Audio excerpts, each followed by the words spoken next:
सौंदर्यीकरण के नाम पर करोड़ों रुपए खर्च हो चुके हैं, लेकिन आज तक कई तालाबों की सूरत नहीं बदली है। इसी कड़ी में राजधानी रांची का जोड़ा तालाब भी है।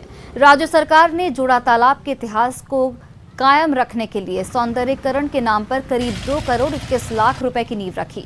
3 साल से ज्यादा का वक्त बीत चुका है, मगर आज तक न तो तालाब के गार्डवाल का काम पूरा हुआ और न ही सीढ़ी निर्माण का कार्य। ऐसे में रांची जोड़ा तालाब के पास रहने वाले लोग नगर निगम से लेकर सरकार से काफी नाराज दिख रहे हैं। हैरान करने वाली बात यह है कि रांची की मेयर भी कार्य आवंटन से लेकर कार्य अनुभव को लेकर सवाल खड़े कर रही हैं। हालांकि मेयर ने जोड़ा तालाब को लेकर अब कार्रवाई करने की बात कही है। यहाँ पर लगभग 3-3.5 साल से काम हो रहा है और आप देख रहे हैं किस तरह यहाँ बंदर बांट हुआ है। रांची नगर निगम के जितने अधिकारी हैं सब आके इस तालाब का निरीक्षण कर चुके हैं, लेकिन इस तालाब का कुछ नहीं हुआ। यहाँ सिर्फ बंदर बांट हो रहा है। कभी भी किसी को काम देने समय ठोक बजा के ठेकेदारी करना चाहिए, कानून और नियम को पालन करना चाहिए। काम का अनुभव है या नहीं ये तो चीफ इंजीनियर बता सकते हैं। दूसरा, अगर काम कर रहे हैं या नहीं कर रहे हैं, हमारा इंजीनियरिंग डिपार्टमेंट है, उनको ध्यान देना चाहिए। ठोक बजा के काम करवाना चाहिए। अगर भाग गए होंगे तो ऐसे लोगों को तुरंत में ब्लैकलिस्टेड कर देना चाहिए। धनबाद के बाघमारा में एक बार फिर अवैध कोयला कारोबार सक्रिय दिखाई दे रहे हैं। स्थानीय लोगों ने बीसीसीएल अधिकारी और पुलिस पर अवैध कोयला खनन के साथ देने का आरोप लगाया है, जिसके खिलाफ दर्जनों ग्रामीणों ने इलाके में हो रहे अवैध खनन को रुकवाया। साथ ही विरोध प्रदर्शन करते हुए मुआवजे की मांग भी की।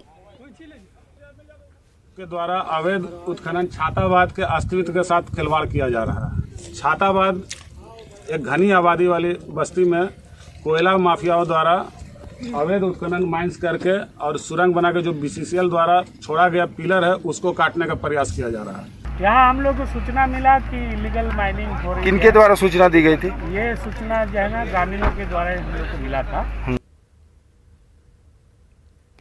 झारखंड में आयुष की ड्रग लेबोरेटरी अधर में है। काम नहीं होने से लैब को मिले 1.5 करोड़ रुपए केंद्र सरकार को लौटाना पड़ा।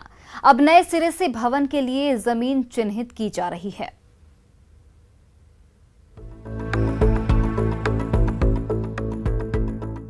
झारखंड में आयुष की दवाओं का करोड़ों का कारोबार तो है, पर गुणवत्ता जांच के लिए एक भी लैब नहीं है। नियम के अनुसार राज्य में आयुर्वेदिक, यूनानी और होम्योपैथी दवाओं की गुणवत्ता जांच के लिए लैब होना जरूरी है। जब भी सरकार किसी दवा की खरीद बेच करती है तो दवाइयों की जांच का प्रमाण जरूरी होता है, लेकिन राज्य में ऐसी कोई लैब नहीं होने के कारण सैंपल दूसरे राज्यों में भेजना पड़ जाता है।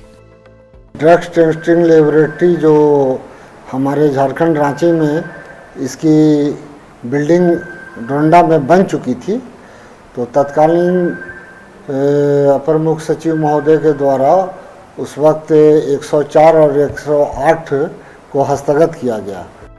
झारखंड आयुष मिशन के अधिकारी के अनुसार रांची के नामकुम में एक बार फिर से लैब भवन की तैयारी की जा रही है। निर्माण का काम भवन निगम निर्माण को सौंपा गया है। इससे पहले भी डोरंडा में स्टेट लैब के लिए भवन बनकर तैयार था, पर उसे सरकार ने कॉल सेंटर बना दिया था। उस डीपीआर का हम लोग अपने स्तर से रिव्यू कर रहे हैं और इसके लिए हम लोग 3 सदस्यीय 3 मैन कमेटी का गठन किया गया है, जो कि उन लोग उस पर अपना काम भी कर रहे हैं और जो थोड़ी मोड़ी कमी है उस कमी से उनको अवगत कराया जाएगा। अगर राज्य में जल्द से जल्द स्टेट टेस्टिंग लैब नहीं बनाया गया तो नकली और खराब दवाओं के काला कारोबार पर कार्रवाई करना संभव नहीं हो पाएगा। रांची से निरंजन सिंह की रिपोर्ट। रांची